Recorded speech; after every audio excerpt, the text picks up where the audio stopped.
nga ng mga kabayan, pag-usapan po natin yung ginagawang pagpapakalat po ng fake news ng mainstream media. Mantakin mo mga kabayan, may isa pong reporter, nagsisigaw po doon sa kanyang report, nakala mo, nagkakagulo, diyan po sa EDSA. Pinalalabas po ng mainstream media na to, mukhang TV5 po ata to, GMA, nanggugulo po ang INC.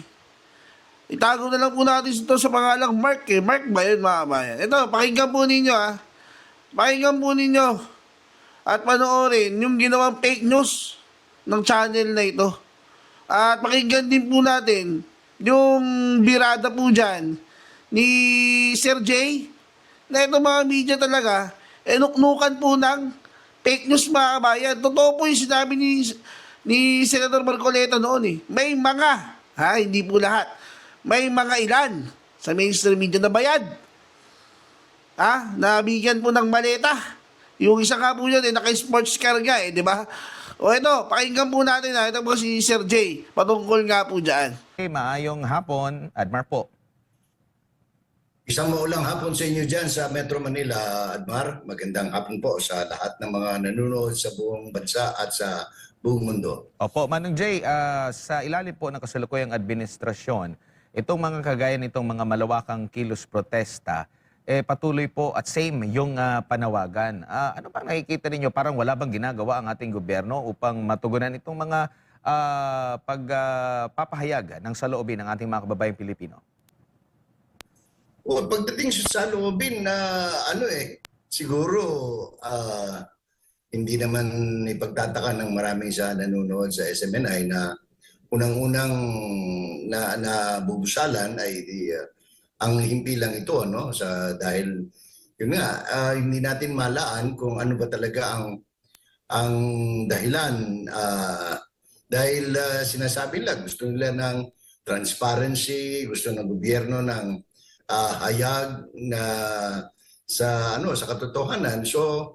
Pero pagka nagsasalita ka naman ng tungkol sa katotohanan ay gigipitin ka, bubusalan ka o kaya sasampahan ka ng kaso katulad ng nangyari po. Alam niyo naman sa inyong lingkod, nag-umpisa na yan. Para sa mas lakas, kailangan ng HMB Daily that you can get with 50 eggs or drink Ensure Gold. May HMB and triple protein to help build muscle mass. Pro Lakas, Pro Muscle, Ensure Gold. Balinto na kasi iba yung sinasabi ng namumuno si Mr. Marcos, si Presidente Marcos, na kinakailangan transparent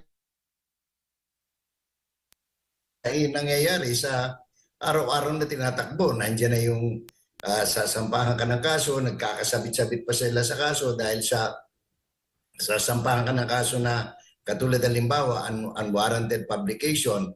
Pagka halimbawa nag-share ka ng isang video na sa tingin mo ay nagustuhan mo, personal mo, sasampahan ka ng mga kasong ganon. Tapos sasabihin nila non-bailable, yung pala sa ilalim ng batas hindi nga kailangan ng warrant sapagkat yan ay recognizance lang. So itong mga klaseng pangyayari ay umaabot na doon sa sukdulan. Kaya ang mga tao ngayon ay mukhang nagkakaisa ang kanilang damdamin at simula kaninang madaling araw ay isa-isa silang lumabas upang ipahayag sa gobyerno na teka muna, hindi na kayo nakikinig sa amin Parang ano ba talaga, ang daming nakawan. Yung magnanakaw, hindi ninyo hinahabol. Yung mga nagpapahayag o naghahayag o nagbubunyag ng mga katiwalian sa gobyerno, yun naman ang ginigipit ninyo. Kaya kung pinapakinggan natin yung mga iba't ibang pahayag simula pa kaninang madaling araw, pagbukas pa lang ng bukang liwayway, talagang isa-isang lumalabas ang tao. And this is, anong tawag dito, parang nagkakaroon ng spontaneous combustion, yung mga tao lumalabas. Ang hindi ko lang maintindihan, iba yung sinasabi ng gobyerno, tapos ngayon nire-report mo, Admar, na yung mga ibang kababayan natin na galing sa Timog, galing sa Hilaga, galing sa Visayas, Mindanao na nais magpunta riyan, inaharang naman ng mga tiga-gobyerno, ang PNP at kung sino pang inutusan nila, no? Hindi ko rin maintindihan itong nangyayari kasi ito ang panahon na sinasabi natin dapat ang mga pulis, ang mga sundalo dapat nakikinig doon sa kung anong isinatadhana ng saligang batas na sila dapat magbigay ng proteksyon sa mga taong nais magpahayag ng kanilang damdamin sa loobin at nanghihingi ng katotohanan na Admar. Opo, Manong Jay, basahin ko lang kasi kakapost lang po ito sa social media account ni Vice President Sara Duterte po, Manong Jay. Itong kanyang pahayag, no? The people gathered in EDSA today reflect a growing sentiment that I have consistently expressed since 2024. This administration has been defined by poor governance and its failure to acknowledge and address the country's real problems, while countless of our kababayans struggle with rising prices, job insecurity, and the increasing cost of daily life. The President has remained detached from the hardships confronting Filipinos. Instead of confronting these challenges with solutions, the administration has chosen to silence dissent under the guise of accountability.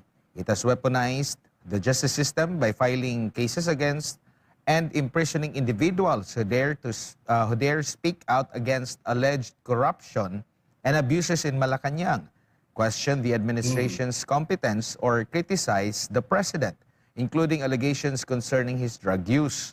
Such actions raise serious concerns about the state of free expression, democratic accountability, and the shrinking space for legitimate political dissent. The president's failures of character and leadership have fostered an increasingly oppressive political environment. A government that answers criticisms with intimidation undermines the very democratic institutions it is sworn to protect. This is no longer a matter of politics. It is a matter of the honor of the state and the future of a people who continue to bear the weight of economic hardships while their voices are increasingly met with repression. Syukran, yan po yung naging pahayag ni Vice President Sara Duterte ngayon lang, Manong Jay. Malinaw yung assessment ng tanggapan ng pangalawang Pangulo, no, sa nagdudumilat na katotohanan. Sapagkat ito nga, no, hirap tayo. Ito ang dami nating inaharap na problema, and yet parang gusto nilang isang tabi lang yung nakawan, at hindi ito ordinaryong nakawan, Admar, no? Ang hinihiling na hustisya ng taong bayan is, teka muna, magtataas kayo ng may buwis, mangutang tayo ng mahigit 1 trilyon. Walang gustong pautang sa atin sa abroad, Admar, no?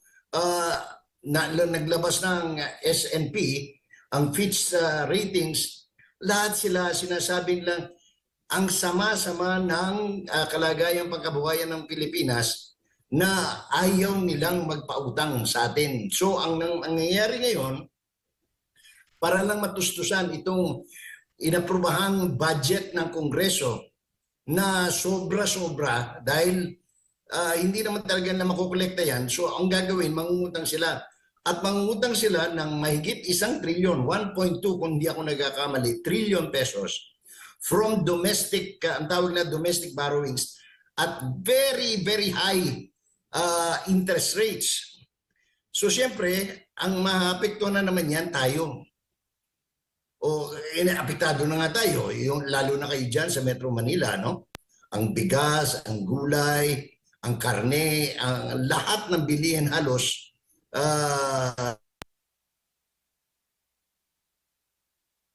may Pilipino dyan sa mga urban centers like Metro Manila. And then, ang masama, pagka sinasabi natin ito, anong tawag niyan? Tayo pang napapasama dahil sa nagsasabi ka ng totoo, nagre-report ka ng totoo, kakasuhan ka, sasabihin, nag-i-incite ka ng sedition. Wala ka namang balak na ganun, wala ka namang intensyon na ganun, kundi ang totoo, parang tao, anong tawag ito? Handa, no? Kapareho ngayon, ang tawag dito, at saka sila mismo sa gobyerno, parang ang hirap intindihin, iba yung sinasabi ng isang opisina. Like for example, let's take the case of Senator Rodante Marcoleta. Anong tawag nito? Sabi ng ombudsman, sasampahan siya ng kasong plunder. For what? For campaign contribution. Sinabi naman ng COMELEC noon pa, walang kaso si Marcoleta dahil inimbestigahan na yan eh. Nagkaroon na ng kasong ganyan, dinismiss yung kaso sapagkat wala nga kaso. No? So, tapos on the other hand, alam naman natin puro panggigipit ito dahil bakit? Sapagkat si Marcoleta ay may sa sino-sino ba ang mga sangkot dyan sa nakawan sa flood control at iba pang mga proyekto sa gobyerno? Same thing.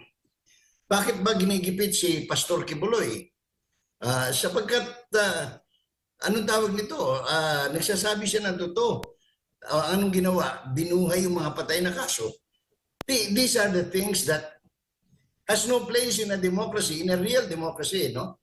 Kaya tayo, halimbawa, kanina lang, ang dami kong kausap, mga galing Cebu, na they are taking their, anong tawag ito, lilipad sila papunta riyan para sumali. Sapagkat nakikita na panahon na para gisingin talaga yung pamahalaan na talagang tutukan itong problema natin at hindi yung dadaanan sa kaso-kaso o iwawalisin lang under the rug. Sapagkat hindi na po biro ang kalagayan natin ngayon sa bansa. Opo, bilang matagal na rin sa mundo ng broadcast, no, as media practitioner, Manong J, anong Opo. napansin niyo po ngayon sa pag-aanggulo ng ibang media ngayon na tila dina-downplay nila itong rally na kagaya po nito na ang hugot ay may dapat managot, kung sino yung dapat managot sa korupsyon. Unlike sa dati, ngayon, ang ano nila is doon sa mga naperwisyo, marami silang mga iba-ibang mga anggulo po. Ano pang masasabi niyo po dito? Ito ba'y parte na rin ng mga plano, Manong Jay? Marami tayong narinig na talagang ito'y talagang inihanda nila noon pa na talagang kontrolin yung mainstream media. No? Unfortunately for them, kahit anong gawin nilang panunuhol, panggigipit, pananakal sa traditional media, meaning radyo at telebisyon, ay nagkaroon ng bagong sistema sa pamamahayag at paghahayag. At ito yung new media kung tawagin sa pamamagitan ng mga social media platform at internet. So, saksi ka at ang taong bayan na dito sa lumalabas ng mga balita na nagpapatotoo na talagang bukod sa binibili nila, ang dami nila kinokontrol lang. Inquirer, Philippine Star, Daily Tribune, Manila Times, pinagbibili na ang majority shares ng mga politikong kakampi ng administrasyon. At lumalabas na rin yung mga balita na talagang binalahura na talaga sa pamamagitan ng panunuhol ng milyon-milyon, no, sa mga radio anchors, television hosts, producers, reporters. At yan ay hindi naman maikakaila eh. Madaling ano yan, maliit ang industriya para hindi magkaalaman, no? So, nito nga huli, pinangalanan na kung sino-sino yung mga, anong pangalan nito, yung mga nasasangkot dyan sa corruption sa within the media, no? Because that's the only way they think that they can control the situation, no? They can control the environment, so to speak.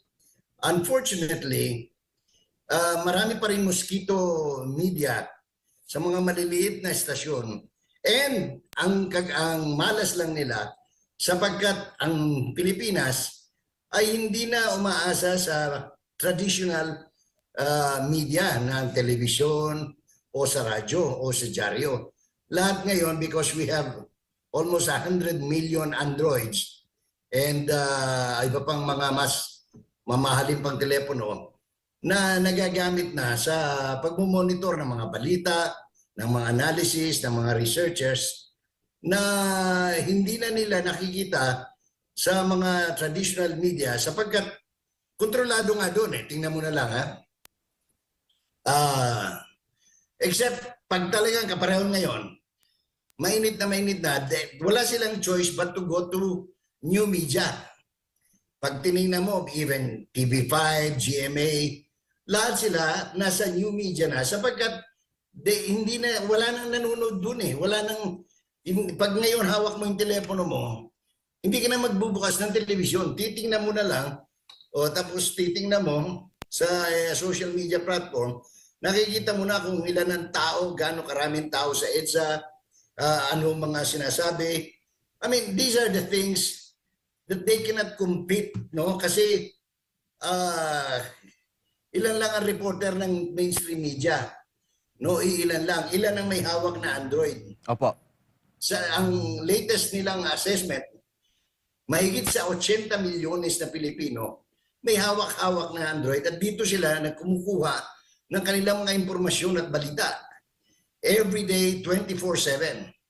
So, hindi nila pwedeng kontrolin yan unless of course, they shut down the entire world of the web, no? Pero hindi naman na magagawa yan. So, Opo. ngayon, nagkakaproblema sila. Ang isang iniinano ko, kanina pa itong alas 3 ng madaling araw, nangyayari, wala kang marinig na matinong leader ng bansa, except of course the statement from the Vice President, na nagsasalita patungkol dito. Anong narinig natin from Malacanang? Sinara na ang mga... Diba mga kabayan? Bilang INC po, naniniwala po ako na ito po mga mainstream media wala na po sa hulog itong mga to.